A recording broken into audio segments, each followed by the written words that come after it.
Yeah, Kim and Cow, I was playing in a cup game, and there was a guy called Benali, and my wife had been pregnant the week before, had given birth, and I'd missed all the games, and this was in the top flight at the time. So unknown to me, Benali had been sent off. So we're playing Southampton in the cup down there, and I goes down, and I come off the bench because I've not trained all week because the wife had given birth. So I come off the bench, and this Benali's giving me an elbow, and I'm going, yeah, that'll be, I'm doing this, and anyway, unknown to me, he'd been sent off the week before, but I don't know this, so I'm not trying to get him sent off again because I don't know anything about it. Anyway, the keeper's run out. Dave Besant, the former Wimbledon keeper, he's 6'4", look down your little. He's run about 30 yards at his goal. Moncow, Letizia, they've knocked him out. I was running like Keystone Cops and they were chasing me. I looked at Moncow, man, he was scary, and I thought he would kill me. How influential was your father in picking your career? You mentioned your background, but your father obviously went on to play football for Man United, Huddersfield. How influential was he? I suppose influential in terms of knowing what he'd done or his achievements in the sport and playing both sports, that sort of gave me the bug to go on and sort of follow in his footsteps and want to emulate my dad and his achievements. In terms of him sort of, pushing me to be the best I possibly could be, he'd been in and around sport and he'd witnessed sport and how it all works. So he kind of stayed out of the way. Right. Because he had that nepotism a little bit, and sort of people saying, oh, he's only there because of his dad. Usual. That's Arnie Sidebottom's son. He's only at these trials because his dad's got him there. And blah blah blah. So he sort of, lots of critique, lots of sitting down and having chats about how to portray yourself, how to train, how to look after yourself. But in terms of him pushing me and wanting me, I would say probably no, but I always had aspirations to follow in his footsteps. I wanted to do what Dad did desperately. Right. And more football than actually cricket, to be fair. And when he seen you playing football and cricket, did he sort of try and nudge you one way or the other? Did they say, oh? It came to a point where I was on the YTS at Sheffield United, but I was also playing regular for Yorkshire on their sort of academy scholarship. So I had to kind of make a choice between the two, and again, just Dad being open and honest, he sort of said, "Look, son, I think you've got more talent at cricket, and you might have an opportunity to go further in the game." Right. In terms of football, he said, "Look, you've got a really nice left foot, but you're a bit of a donkey, son. So I don't think you're probably going to make it a footy." And at first, I was pretty good. I was Yeah, really but he's trying to upset. tell you the harsh truth if that's what he thinks. Yeah, it was harsh at the time, and I was really disappointed, but actually, looking back, it was spot on. It was spot on. It's like my father. My late father was my biggest critic. You know what I mean? You need to practice with your right foot. You've not got a good right foot. You're bad in the air. You've not got a big heart, and he would condemn me. And then when you were good, they would praise you, and then you took it as, I must have been good today because he praised me. But I think all fathers, if you throw them back to then, were more hard hitting. I think the modern parent, I don't think. I mean, again, I do a little bit of coaching here and there. Right. You do sort of see it now. You can't really say very much now in terms we know of the that, kids being offended, parents being offended. How do you find it as a coach now? It's terrible, isn't it? It's a joke. It's difficult. Yeah, it's difficult. It is very difficult. You're in a difficult position. I think also this is nothing against parenting or parents, but I think kids have got it too easy now. I agree. I think parents are offended too easily. Yeah. Well, society is. I don't think you can't say the wrong thing now, because in terms you're going to upset that child. So you're walking on eggshells, everything you say and do now? Yeah, I think you are. I'm not saying that there's nothing wrong with that, but yeah, society and everything's the way that people sort of think about sport and the kids. I mean, the big thing for me, you probably had it as well. Dad always said to me, be respectful, be humble, work hard. Yeah. But away from the sport, you are no better than any other person. My father told me that, yeah. And he always said, treat people how you would expect to be treated. Be polite and be kind. Yeah. And that always kind of resonated with me. But I mean, now, you don't get no pleasers, no thank yous. Kids are quite rude. And I think that's down to parenting skills as well. Yeah. Definitely. Obviously your dad used to, I know your dad obviously played the cricket same as yourself, but with the football, did he used to tell you how good he was at Manchester United? I mean, Man United, what? I mean, How did they end up there? So it was at Barnsley schoolboys, Right. and then a scout from Man U saw him play, and he said, "Will you come and play in a game in Manchester, a friendly like under-21s or what it was at that time?" And he was like, "Well, I can't. I don't drive. I don't know how to get there." So he got he got 3 buses and a train, Right. and another bus to get to the ground, and then he played. And then they asked him to go back, and then I think he played for the under-21s or whatever, again what it was at the time. And then they asked him to go back again, and he played for the reserves. Right. And he said the reserves, there was 25,000 watching. Wow. You know, in the 25,000 a reserve game. yeah. When I played my first reserve game here, there was about 5. In the early 70s. Well, because again, you know, he didn't really talk, he doesn't talk about it that much, but he did say, you know, when you had George Best and Dennis Law and Oh, was that the players that was linked with? Paddy Crerns? Yeah, Bobby Charl, Paddy, yeah. and you had all some of Wow. the greats of the game, as it were. So Man U had a huge following, and then played in reserves, did okay, and then they said, right, we want to sign you. So he's there 6 years at the club.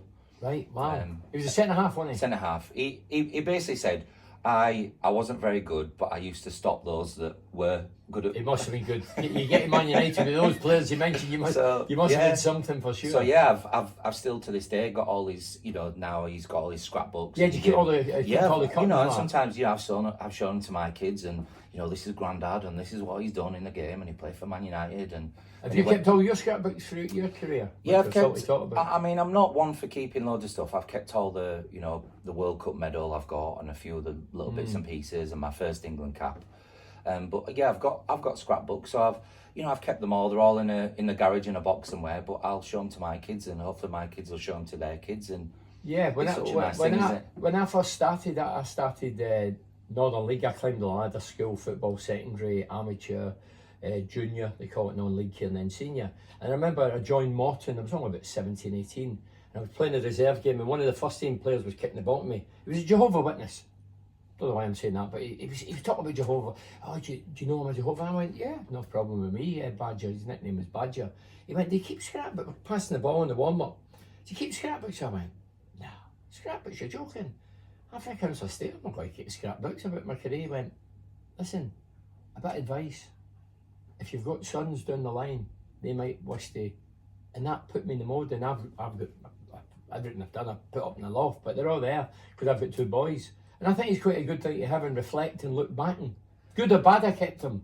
Yeah, I think don't you think it's nice in a way that, you know, you can pass it down to generations, or even you know, sons' friends, or you can reminisce. And sometimes it's quite nice for Dad. You know, he's quite. Like myself, actually, I'm not one of those. You know, we've had our careers. Yeah, we've done your bit. We've done our bit. You kind of move on. We like watching all sports now, and we want, you know, we take our kids to football and cricket and golf or whatever they want to do. But it's quite nice to sort of just reminisce, isn't it? And say, oh, you know, back in the day, I did that and I achieved that. And but other than that, it's just it's something quite. I mean, to be honest, my dad he had all his Man United stuff, and I still fall out with him now because he gave it all away. He never. He swapped it for 2 barrels of lager. For God's sake! I'd be worth a fortune. A fortune. Dear God. Yeah, I know. What's he doing? What an idiot. Especially Man United. Your dad was part of this. I've obviously had to research it. Part of this Dirty Dozen. I mentioned to you in the Legends Lounge recently. What was that all about then for the younger generation watching this? What was that? So the Dirty Dozen name is like. Well, they must have done something. What was that all about? Yeah, so I think that's when he went to South Africa. So what happened was he's towards the back end of his career, and he played for England, but he only played 1 test. He got injured, and then they had a rebel tour to go to South Africa. And that was when the apartheid. That's the apartheid, and they sort of said, look, we don't want any teams around any test nations around the world touring South Africa. And England, it was under Jeff Boycott, and they decided, let's do it because there's some great cricketers in South Africa and not getting the opportunity. So they went on the Rebel Tour, and as that, they got banned for 10 years. But 10 years? I thought it was 10 games. No, it was 10. It was 10 years. Wow. 10 years. So that was playing Test cricket, and international cricket. It wasn't playing county cricket. So at the time, you know, Dad thought, you know, we spoke about it a little bit. He said it was a big mistake at the time. Playing, but we all make mistakes. He looked back and he said, "Look, at the time it was very good money, and you know we had a young family. Yeah, I'd just been yeah, born. My I brother get had that. just been born, and you do things for your family, don't you? At the end of the day, you have to look after yeah, number one. yeah. But looking back, he said it's probably not the right time to maybe do that and go to South Africa with everything, the apartheid and everything that was happening. Who was part of the Dirty Dozen and the big names? Yeah, so you had Obviously, it's public knowledge. yeah, you had Graham Gooch and Mike Gatti and Jeffrey Boycott, my dad. You had, I can't remember a lot of other players, but some very big names in the world of English cricket around that time. All toured. Yeah. Well, the golfers not in trouble not so long ago. Did the golfers not go to South Africa or something like that? The golf group was in trouble. Well, there's been issues. Yeah, I don't know what that was. No, it was for, something, but the people were trying to advise don't do it or don't go. Don't go. Dirty Dozen. Thought it was a great name. Dirty Dozen. Yeah. You played for Yorkshire, Nottinghamshire. How enjoyable was it? Was it an honour? Absolute honour. You know, you grow up again and you have dreams, don't you? About I'm sure you had dreams. You know, you're sitting in the classroom and you look, I want to play for Celtic, and that was a dream. dreams of wanting to play cricket for England, for Yorkshire, and then to do so was a huge honour. You know, to play for Nottinghamshire and Yorkshire. How many years were you at Nottinghamshire? So I was there. So I was 8 years at Yorkshire, right, and then signed for Nottinghamshire. I was there 7 seasons, and then came back and did another 7 Yorkshire again. So Nottinghamshire was in between the two. So when you move, is it like football? Is there a transfer involved and all that, or no? Literally, you got to pack your bags and see you later? Yeah, you just go. I want to leave. I want to move, and you might have a year left on your contract, and they'll just go, off you go into the sunset. So That's not bad, eh? Yeah, it was all right. I mean, it's nothing like football, but yeah, I had such a wonderful time, and to play 20 years in the sport, is something I'll always cherish. It. Yes, you play to win, and you want to win trophies, and I'm very fortunate to do that. But I think the friends I've made and the camaraderie and the team spirit, and do you miss that now? But massively. Yeah, of course you do. Yeah. I'm sure people still ask you, Bernie, where people will go, do you miss it? Yeah. And I go, I don't miss it one single bit, but I miss the camaraderie. the camaraderie and the dressing room and the banter and the wins where you go out and you party and you have a great night. And I used to go straight home. Yeah. I used to have ice waters all the time. And your wins and your losses, but the camaraderie and the team spirit, I miss massively. That's priceless. Going back a bit, is it true you were a YTS at Sheffield United? Did I read that somewhere? Did you? I was. Yeah, it was under John Greaves. In a trial at Huddersfield? Yeah, right? I was at Huddersfield Town Boys pretty much throughout my younger, my teen days. So like under 11s, under 12s, under 13s at Huddersfield Boys, and then had a few trials here and there at Oldham and 1 or 2 places, and then I was on the YTS one season at Sheffield United. Centre half. Centre half as well. So left I was kind of left back and left centre half. So either of those two positions. I love my football. Honestly, I can tell when I talk to you, you've got passion for the football. Massive passion for football. I mean, I roomed with Adrian Littlejohn. Adrian Littlejohn, you became a journalist. Yeah, so he was at Plymouth, wasn't he? And then he was at Sheffield United. Short. I don't know fast. his career. I know he was short, and I know he was a journalist. Yeah, I roomed with him for a little bit. He probably wouldn't. A little bit, Littlejohn, bit. So he's fun there. Yeah, he's brilliant, absolutely brilliant. I had a great time, but again, like I said, it was one of those where I had to choose between the two and make a decision. And football, unfortunately, I wasn't good enough. So disappointingly so. As a left-footed footballer, you were a left-handed bowler. Is that an advantage? I would say it unusual?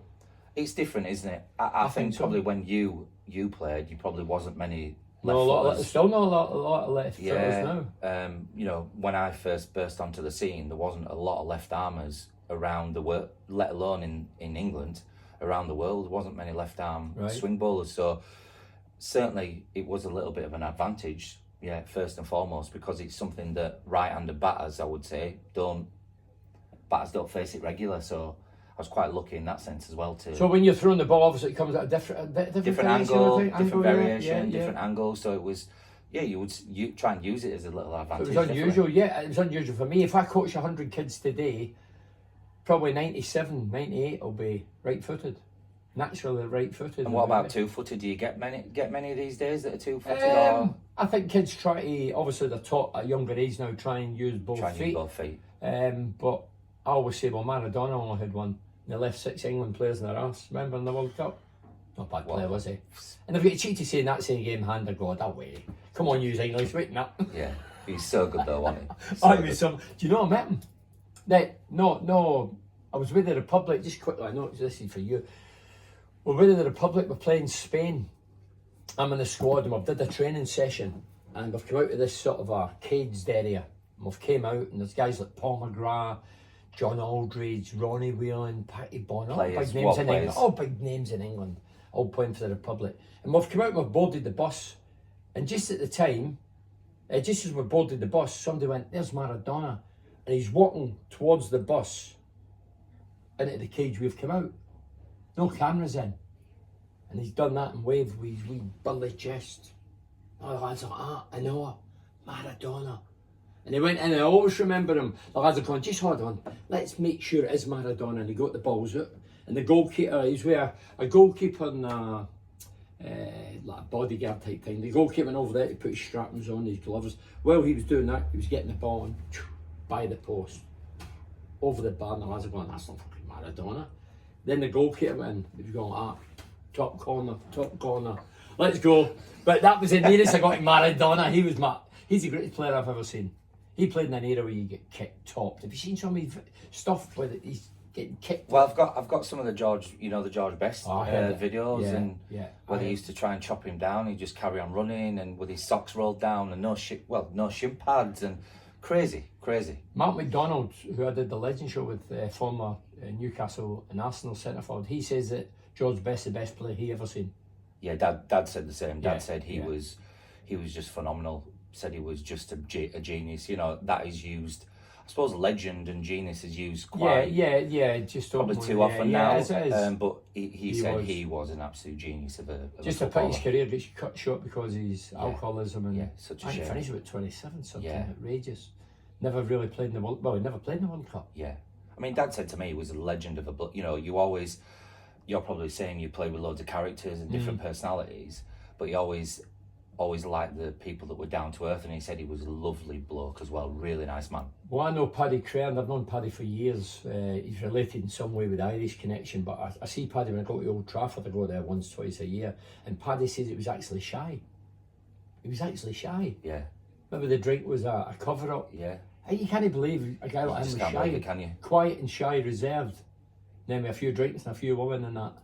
Anyway, as a bowler's having lightning pace an advantage, this is where you're going to educate me now. I would say so, yes and no now, because players are so used to facing fast bowling, because the way that they train now, you know, everything's got better, facilities have got better, training facilities have got better, you know, everything that they have at their disposal now with analysts, and they are spoiled. So dietitians, sports they face that constantly. You know, the faster bowlers now, it doesn't really worry them that much. Right. But I think it's more skill. You know, it has certainly, like everything, has got more skillful. I think it's got faster and stronger, and definitely now I don't watch a lot of cricket, but it certainly is. You know, the more athletical. Mm-hmm. You know, when I used to play, you'd be down at fine leg, you'd have some chips with the fans and have a sip of the John Smith's bitter and all kinds of stuff. And then chips with the fan before a game. Yeah, I mean, cricket's totally different to football, but now, I mean, the professionalism and how they train and everything, the way they play. But yeah, being a fast bowler is hard on the body as well, very difficult, because you're doing, to people that maybe don't, all the football fans that don't know, you are slamming down 6, 7, 8 times your body weight.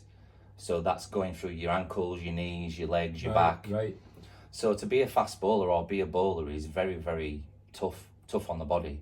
I mean, it's something totally alien. You know, you can do so much in the gym. Yeah. But until you've bowled or you've had your pre-season and the body's getting used to bowling again, there's nothing else that can. Did you ever get injured? Loads of times, yeah. What kind of injuries? Legs, back. I had a stress fracture of the back for one. You missed a whole year.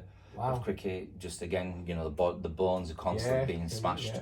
I've had Achilles operations and toe operations. So yeah, I mean, you know, if like you, probably if you go through a season feeling great, you've done well, haven't you? You always have. You always have niggles. Always have niggles and situations where you don't feel great, but you just crack on and get out there and do it. And where did this name come? Googlies. Yes, a googlies. I thought your googlies was in between your Yeah, legs. well, it should be, but cricket have all these different connotations. Right, So yeah. googly is so leg spinners.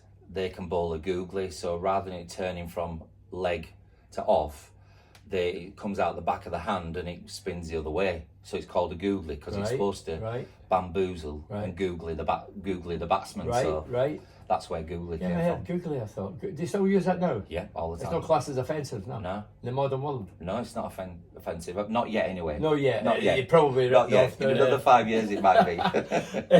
You're a permanent figure. You're tall, you've big hair, you've got humour, stories.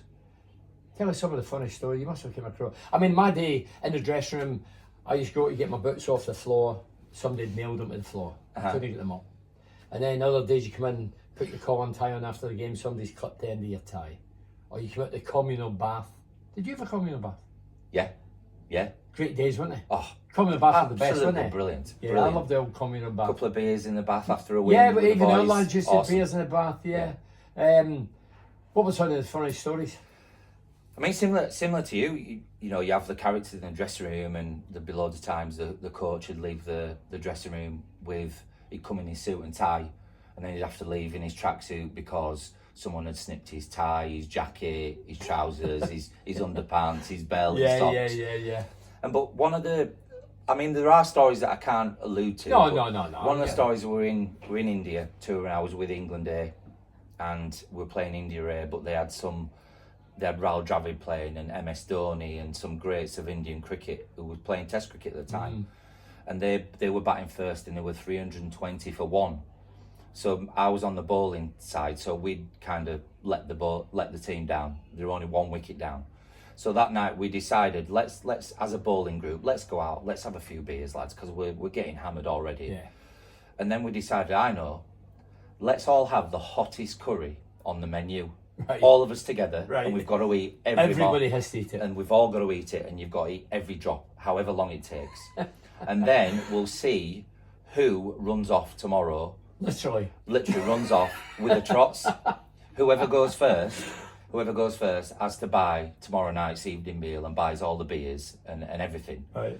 So tomorrow comes, the lads are struggling, we're on the bus, the lads are like, you can Feeling see bad. red faces. Yeah. Graham Swan's got a bright red face. Flames shooting at the moment. Yeah, I'm struggling.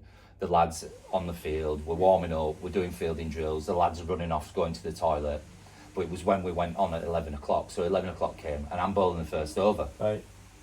Literally, as I run up, I'm in my delivery stride, I know out it's it comes. Literally, I didn't even bowl the ball. I literally dropped the ball, ran straight off. All the boys are pissing themselves laughing. They're like, yep, he's paid for the food tonight. Did you say pissing or shitting yourself? Yeah, well, literally both. So I'm off the field. I'm in Starship, fully naked, and the dressing room attendants literally hosing me down. And then that night, it was like, I mean, in India, it was quite cheap around that time. But it must have been 400 quid it cost me for an evening meal. Everybody got wind of it. Oh, so you had to buy everybody a meal? That was the Everybody deal, yeah. turned up. Everybody turned up. Was it your idea? Yeah. It was my idea. So it's your idea and you had to pay well, for it? it was me and Graham Swan's idea that Right. let's do this because it'd be good fun to see who goes first, and it would bloody me. It was wouldn't you. it? That's just typical. Yeah. Yeah. Sod's law, innit? Reflecting on your time at Yorkshire and Nottinghamshire, what were the highs and lows? Well, highs that I ended up winning 3 county championships with Yorkshire, but also we got relegated. So you've highs and lows in Everything, yeah. Yeah, and I think also personally, I was quite lucky that I was quite a consistent performer, so I didn't have many lows. Of course, you have lulls and disappointments. I would say the lows are being injured and missing out and not playing, and I wasn't the greatest trainer. I didn't enjoy. I love bowling. I love working hard, but I wasn't the greatest trainer. So I hated time on the physio's bench and watching. And physio, when can I get back? Oh no, you've got another week. You've got another couple of weeks. Yeah. You're not back to full fitness for maybe 2 weeks. And Yeah. I hated it. They were massive lows because you can't do anything. You're watching everyone else play, Yeah, and it's hard, also isn't it? if the team are winning, that becomes very, very difficult. And it's hard to, that is hard. I think it's the hardest thing for a sportsman. Yes, it's about being a team player, but also it's an individual game, isn't it? You know, you're paid on goals, and I'm paid to take wickets, and you know, if you're not taking wickets and the team are doing well and you're not involved, it's very difficult because you're isolated. You're seeing your lads going out to train and do their stuff, and you're stuck. You're massively isolated, and I think also you've still got to be a team player. Yeah. You know, and if maybe your number who is taking your place and he's doing well and you're not playing, well, it peeves you off even more. Yeah, but you've also got to be professional to go, you know, well done, mate. You know, you bowled really well today. Inside, you're saying what about it? Yeah, but you're saying inside, you're like you're raging, aren't you? Yeah. You're annoyed, you're upset, you're angry. Yeah. But you've just got to do the right thing and be professional. And cricket and rugby are classed as a gentleman's game. Football is classed as a rogue game. Where does that come from? I'm asking you as an English Yorkshireman. Yeah, I'm not quite sure because, you know, my family were all from a working class background, and I suppose, cricket is looked at as a gentleman's game, but I wouldn't say so. I suppose if you look back through the ages, you would say, you know, it's tea and biscuits and cakes and crumpets and a bit of crumpet on the boundary. Bit of crumpet on the boundary. That's where I feel it. But I don't know. I suppose it's just part of, you know, how it's always been. And I always hear that. The rugby's on, the gentleman's game, and cricket and the football were just rogues. But I wouldn't say football's rogue, is it? I don't think so, but I think that's what people portray. I think you all have your rogues in every sport, don't you? And I'm talking to you, a cricket rogue, and I'm a football rogue. Yeah, exactly. Best cricketer you played with, against, and who were your cricket heroes? Yeah, so cricket hero was Darren Gough. Yeah, that's a guy that did TalkSport for a number of years. TalkSport, Strictly Come Dancing winner, and you know, had a wonderful England career. Again, Bernie was one of those players I just loved watching him. Right. You know, every time he got the ball, it meant so much to him. He played with passion and pride, and you know, he had great skills, brilliant bowler. Right. But I just loved how he played the game. You know, with a smile on his face, always gave 110%. You know, wore his heart on his sleeve, and whenever he played, he gave absolutely everything for the cause, and I really liked that. But then once he'd finished and he crossed that white line, the other side, just a lovely, down to earth, nice bloke, do anything. Yeah, he came across the radio as a nice guy. So he was kind of my hero growing up. Players I played with and against, I mean, Sachin Tendulkar, India, played 100 tests, 100 hundreds, probably world renowned in terms of a global icon in terms of the game of cricket. So Sachin Tendulkar would be probably the best player I've ever played against. Who else? Who were was there character ones out there? Yeah, Graham Swan, proper Graham Swan. What a character! He always terrorised the managers and coaches, and he never shut up. Always doing practical jokes and pranks, and he was brilliant. I mean, he used to. He once, when he was at Nottinghamshire with me, he rang the Nottinghamshire Free Press up, and he said that our coach Mick Newell had 8 pedigree bulldogs for sale. Right. I love dogs. And he was moving to Australia, and obviously with that, he had like 1,000 phone calls every single day. It was a wind up. Yeah, total wind up, total stitch up. Loved it. Stuff like putting the coach's car on brakes and all kinds of stuff. I mean, I helped him, but I had a right sweat, and it took us forever because we're not the brightest, so we didn't have a clue what we were doing. So Graham Swan. Well, it wasn't the advertisers come round to my house and see some puppies, was it? Yeah. His phone number and everything, address, phone number, the job lot. You made your international cricket debut at Pakistan. Yeah. And then you West Indies, India, Sri Lanka, New Zealand. I mean, many of them. How good was that? You know, how I mean, good again, a thrill was it? Oh, amazing! You know, playing for your country, you grow up, you have aspirations to and dreams of representing England. You know, following my dad's sort of career and watching, you know, some of my mates play for England, and you know, them telling you, oh, it was amazing, the adrenaline rush, and wearing the 3 lions and getting your cap, and to make my debut was something very, very special, real special. You know, at Lords, the home of cricket. Yeah, what was it like playing at Lords? Even I've heard the Lords, and that is pretty posh, isn't it? Yeah, that is really posh. Through and all that, you walk through the long room, the history, everything that surrounds. You've got all the MCC members going out, come on, jolly Big boy, yeah, big boy. Obviously, a little bit hoity-toity, a little bit posh, but yeah, just special. You know, it's special, isn't it? You know, you grow up to make my debut for Yorkshire, and then to play for England and make my debut is something you always, you know, dreamt about, and then to do so, you know, very, very special in its etched in history. So it's part of the story of my career. So it's great, isn't it? Yeah, something I'll never forget. As an Englishman, what is it like? Well, I mentioned that, sorry. I noticed a video of you taking a hat-trick against New Zealand in 2008. Actually, I seen it yesterday. I was looking up certain stuff and this came up. Is that similar to a footballing hat-trick? Yes. Go on, tell me about it then. So it's like similar to a football hat-trick, 3 goals, you know, getting a hat-trick in a football match. So getting a hat-trick in a cricket game is 3 wickets in a row. But do you get the ball? You get to keep the ball, yes. Oh, do you? Yeah. So at the end of the you have to wait till the end of the game because you might be still using yeah, that ball. Yeah. Yeah, you can't just put it in your pocket. And, No, head off. Yeah, so yeah, three wickets in a row, and it's not been done on many occasions, not in Test cricket. Right. So I think I was like the 11th English player to take a Test match hat-trick. Oh, so it's a rarity. So it's quite rare. So yeah, to do so in New Zealand, and actually, that time my dad, who never ever watched me, absolute bloody nervous wreck, hated watching me play. Right. My mum was like terrorising him. She's like, "You've got to come. He might not play after this series. You never know." So he came and he was there. He was in the crowd. He was thrilled. He was thrilled to bits, and yeah, he was pretty intoxicated. He loves his whiskey, right? So he was pretty. Any particular brand? He likes his Scotch. Scotch. He loves his Scotch whiskey. So he was pretty pissed when I met up with him that night. To be fair, he was happy as Larry. I bet you was. 2010, you won the World T20. You finished joint leading wicket. Wicket taker, yeah. How big a thrill was that?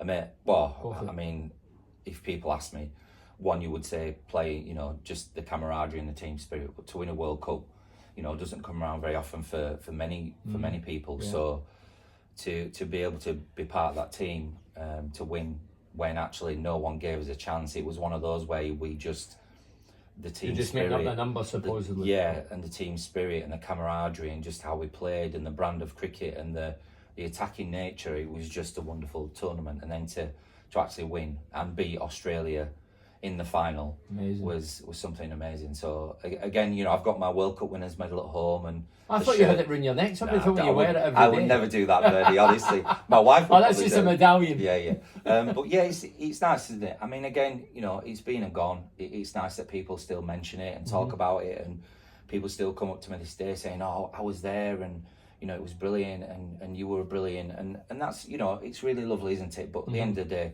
my time's been and gone, and it's always nice to have those moments and reminisce. But at the end of the day, so what was your training schedules like? How long were you away for? Was it boring at times? How long were you away for? I like to say that T20. It was, I mean, that we were there away for 2 months. So you would have 2 weeks sort of acclimatisation, training, getting ready, and then you would warm up games, and then you would play the tournament. So you could be there for 2 months. I mean, there's times where there was 1 year when I was playing for England and Yorkshire, and I slept in my own bed twice the whole year, because I was always away. Right. Staying in hotels and travelling. How did you find that side there? Amazing. I loved it. I embraced it. I had no trouble with it. When I first started, it was amazing because you had a roommate, so you get up to no good. And banter, and you know, you go out have a few drinks together and look after one another. Whereas the latter end, they preferred players to have their own rooms, you know, with wives and girlfriends come in and children. So I would say that was difficult, you know, when you're going through a tough patch and you know, you want someone to speak to, or you know, get rid of your emotions, things that you're thinking about. You know, you don't have your roommate with you. But yeah, I mean, I love touring. I'm asking you to see what's in your mind, because I went to the World Cup 1990, 22-man squad. We went to Turkey for 2 days, played a game there, just acclimatising, then into Malta for 10 days, then into Italy for the World Cup. I found it boring. Did you have phones? Were you of age where you had the mobile phone? We did towards the back end, but yeah, it was... So we had no mobile phones. Well, it's difficult, isn't it? Because outside world wasn't there. You almost... I think that's why some players really struggle, because you literally, you play, train, hotel, stay in the hotel, eat, Yeah. What do you do? Yeah. Like, and then you go back to the ground, train, play, go back to the hotel. So it isn't. I would say, look, people would probably say to us like, "You're very fortunate. You know, you're playing sport. You're very, very lucky." But there is the other side of it where you're away for months on end. You don't see your family. You're away from home. Yeah. You train all day, and it sounds amazing. Glamorous for the outside, but when you're in there, with no technology, it was hard. It's tough. Yeah, very difficult. Where are we now? Like football, you get the odd celeb coming into the dressing room or whatever, or you meet them along the way. I seen a picture with you, obviously I was doing my research, and I seen a picture of you with Harry Potter. Did they give you any of his wizardry? I needed it at the time. My bowling needed a little bit of magic. Yeah, I seen Harry Potter and I thought, I met the Pope now, but no Harry Potter. Yeah. It's crazy. No, he when he was doing all the films, I think it was maybe the third or fourth, and he was at the height of his fame at the time. Right. He loved his cricket, massive cricket fan, and on his 18th birthday, his wish was to go to Lord's, watch cricket, and meet the England cricketers. Right. So during a rain break, it was like, Daniel wants to come in. Like, yeah, fine. You know, the lads are pretty chilled out. Yeah. Daniel Radcliffe comes in the dressing room, and honestly, it was almost like, so we were all in awe. We were like, "That's Harry Potter. That's Harry Potter." But he was like, "Mr. Sidebottom, Ryan, lovely to meet you. Kevin Peterson, lovely." He was so excited. Wow. He was, but yeah, again, I've been so lucky. I met loads. Jude Law, I've met Jude Law. The actor. Yeah, Robbie Williams. Williams. I've got him in my phone book. Right. Robbie Williams. Hey, Port Vale fan, you know. Yeah, so we keep in touch. During lockdown, we played golf on the PlayStation just to keep us entertained. Right. Brilliant. Lovely bloke. So yeah, I suppose you know, again, very lucky. You travel the world, but you get to meet lots of different because people. I think in this, or the sports we're in, I think people can be loud in that, but they're private as well, you know.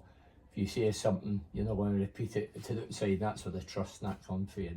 And you kind of, when you're involved, you don't realise that actually a lot of people follow you and watch you. And the people I've met, I'm like, do you really like it? I was like, what? Daniel Radcliffe, Harry Potter likes cricket. I was like, a bit bizarre. Harry Potter. What was the biggest series you were involved in? I would say, obviously the World Cup. Yeah. That I would say, but then India is just huge in terms of cricket. You know, a billion people play the sport. They're the team that everyone. So like over here, you have your A-list movie celebrities. The Indian players are like movie stars in India. So wherever they go, they have a huge following. So to play in a series in England against the likes of India, I mean, I played in India as well, and you literally cannot hear a thing. The crowds and the people is mental, amazing. We're talking about Indians. My pal's Indian, Lal Kawando. You know Lal for the tall trees? Yes. He watches these. Good lad, isn't he? Yeah, he loves it. He's still a smart man. Oh, he does, yeah. He's away on a cruise at the minute. Or is Lal? What's your greatest achievement in? Overall, I know you've done so many things. What is your greatest achievement that you look back and think, that was unbelievable? I think growing up, I would say I had a talent. But I probably wasn't the greatest bowler or cricketer in and around that time. So for me, I would say, look, I've been very fortunate to win trophies and, you know, win medals and whatnot. But I would say having the drive and the guts to work harder and be more determined and so you've grafted for what you've achieved. I would say so. You know, everybody has a different journey, don't they, and a different story. Some are naturally born with talent. I would say, I had a little bit of a talent, but I had to work at it, and I would say that's my greatest achievement. You know, to play 20 years and to retire at 40. I would say that's. Is that when you retire at 40? Yes, I would say that's my achievement, to keep going and always want to win and want to play and keep fit and look after myself. Is that old for a cricketer, 40? But I would say for a bowler, yes. I would say for a bowler, that's really old, right, 40. Have you, but you answered that one about the paper cuttings. At your pump, the training schedule, was it daily? Was it mornings, afternoons? Was it twice a week? Was it every day? I don't know. We trained probably Monday to Friday, played on a Saturday, maybe get a Wednesday off. What was your schedule as that? Well, it varied, you see. So the county season, you have 3 different formats, so you might be playing 14 days in a row and then you might have 2 days off, and one of those days might be travelling down to Sussex or Lords or wherever. So on those days you would just recover. You would have light training sessions, but varied really. Right. On a normal week, you would train Monday, Tuesday, Wednesday would be a quieter day, and then Thursday, Friday, Saturday, Sunday would be a championship match.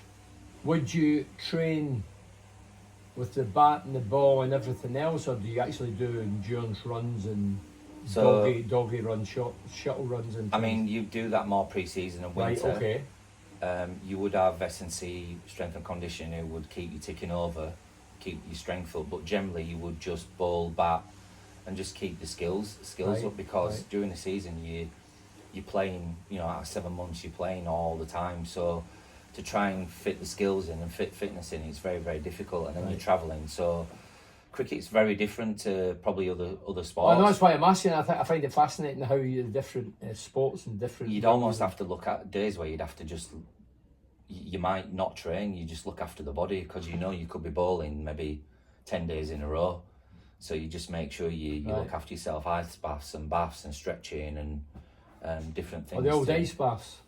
We Yeah, never had hated one. them. Yeah. Did you No, do them? no, we never had ice baths. They were disgusting, Bernie, Right. absolute horrible, hated them, Baltic. absolute Baltic, Yeah, horrible. I couldn't handle that. After retiring, how did you adapt to life outside of cricket? Did you find it easy? Was it hard? So I was very lucky. I coached Surrey for one season for their county championship. Yeah. When I retired, I wanted a little bit of a break, but I got opportunities to be involved in cricket Right. and sort of learn the trade as a coach, and then I did dancing on ice. I was coming to that. Yeah, so I thought you had 2 left feet. I did. I had So you more never than two progressed in the left feet.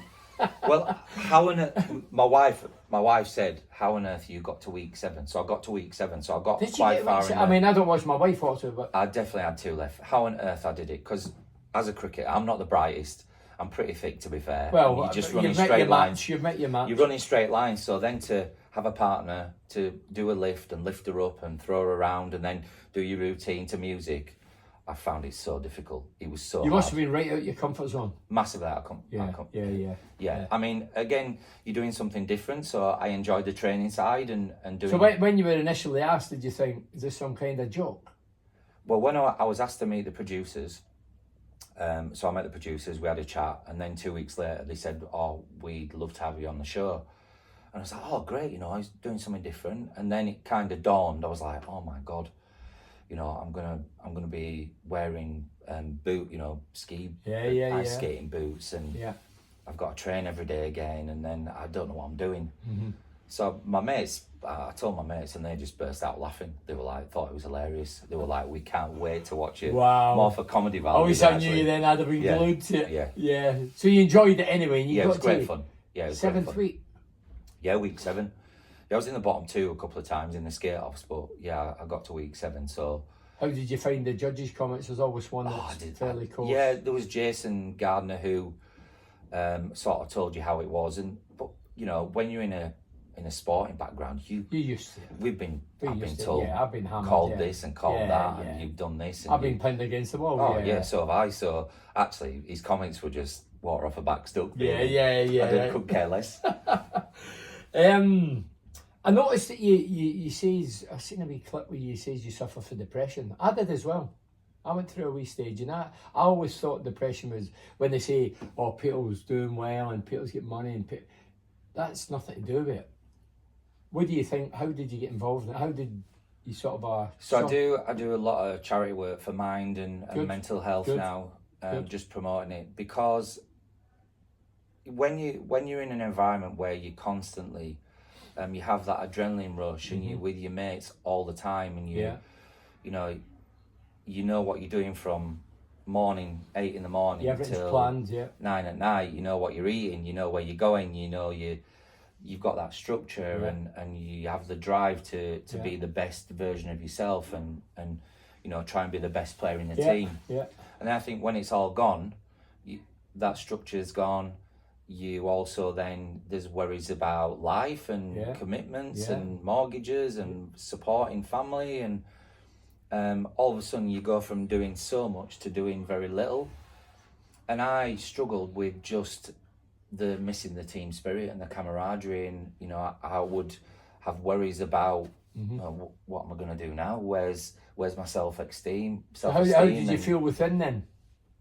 Were you struggling eating or? No, I used to.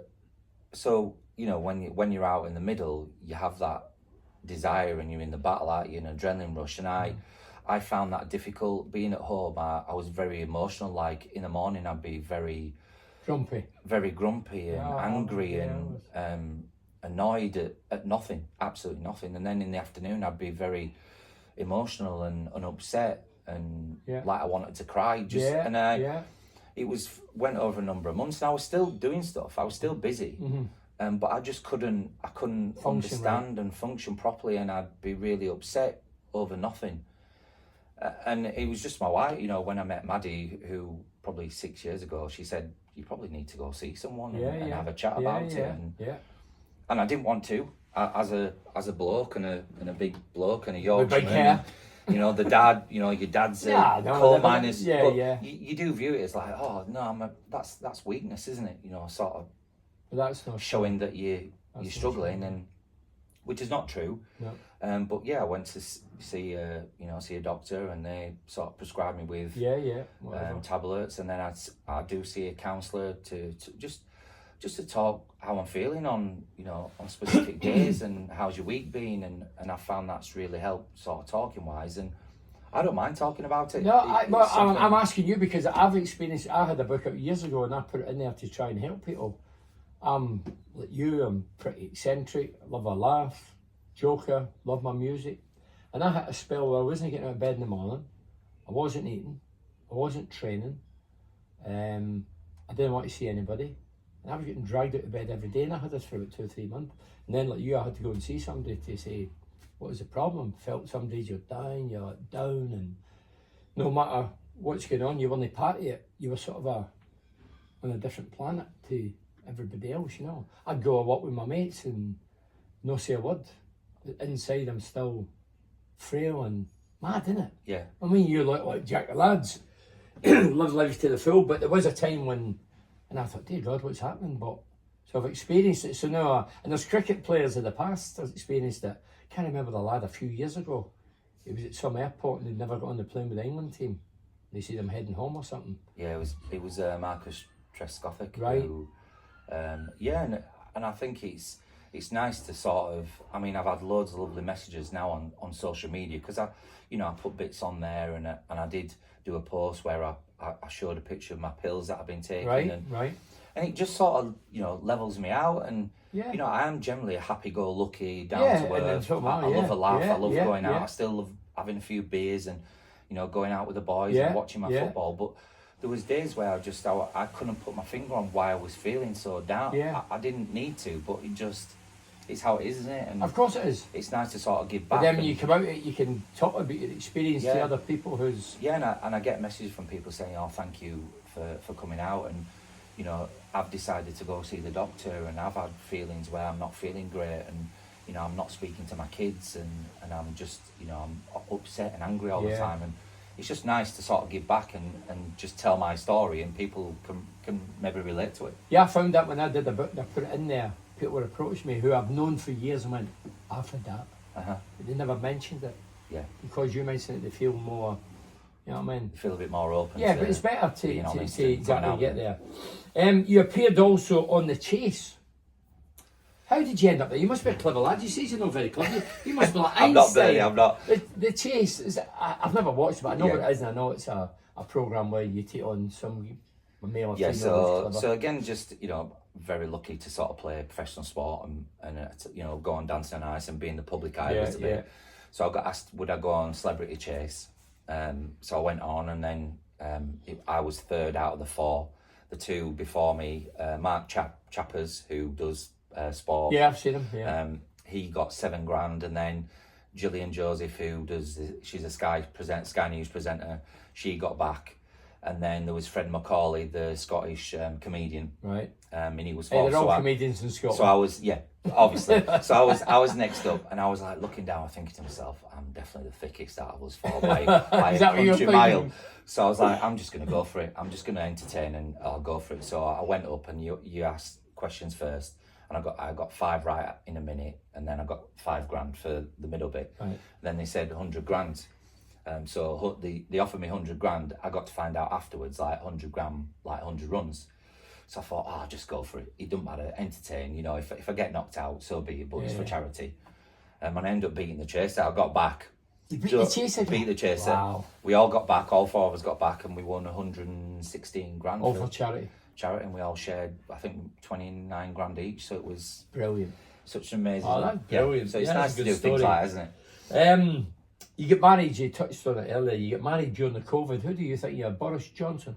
Having Yeah, parties I know. during Can the you COVID? believe it? Can Yeah. you believe? So yeah, we got married a week just before lockdown. Oh, right. It was just So a it week was before. we got married on the 7th of March, and lockdown was what, the 14th or something, 12th. I can't remember. It was a nightmare anyway. I know that much. yeah, we were very, very lucky. But then, yeah, I said to you earlier that some of our friends when it all came out and we were in lockdown and everyone had experienced the losing sense of smell and taste. A few of my mates were like, "Oh, after your wedding," I was like, "Well, you're obviously rough because you were drinking all day." Yeah, but like, yeah. no, after your wedding, we were terrible. We were in bed for 2 weeks. Oh, right. So maybe But it was a great day. it was a great. It was day. a great day. Yeah, belting day. What are you up to these days then? Yeah, so lots of things. You know, I get to do a little bit of hosting. Still work at cricket, so I go around the boxes and host and go around the tables at test matches and do talks. You know, at the start of the day and at the breaks, and so I do that regular, and then I do Q&As, a bit of after dinner speaking. Quite random, you know, random things like TV stuff like the chase, and then I do a little bit of coaching as well. Right. So I kind of keep my hand in the coaching avenue because I'd like to further down the line be a bowling coach. But at the moment I'm just sort of enjoying life and doing bits and pieces and working for various people, and which is good. And you were at a bar again recently with myself? Yes. You enjoy yes, it? I had a great time, thank you, mate. Yeah. It was brilliant. I mean, like I said, you know, I grew up loving my sport, and I tried to take my son all over. You know, we've been to Harrogate Town, and I've taken him to all the Yorkshire clubs, and you know, we live pretty much not far from Middlesbrough, so to get the opportunity to go watch the Borough, and we love it. You know, he loves a pie and chips at half time, and I have a couple of pints. No good for the figure. No good for the figure. I'm looking at your figure, you're still fairly fit, eh? Still look after myself a little bit. Yeah, try and keep fit. But yeah, we big sporting fans in our house. We love it. But I had a great time at Borough. Thank you. Well, thank you very much, big Cheers, man. Bernie. Thank you Thanks very for having much, us, mate. big man. Cheers. It's been an education as a non-cricketer. Thank My mates have been trying to get me into cricket since I arrived in Teesside in '85. Never played it. Never played it. No. You don't fancy a run out with your mates? I don't even know which side of the bat to use. Just go and swing. Just go and swing. I can swing. I've been caught a swing on the back. Cheers. Oh dear. That was good, big man. Enjoyed it. It was more like we're chatting in a pub, which we are, but it's like No, thanks, Bernie. been a bit of fun, you know what I mean? Cheers, big man.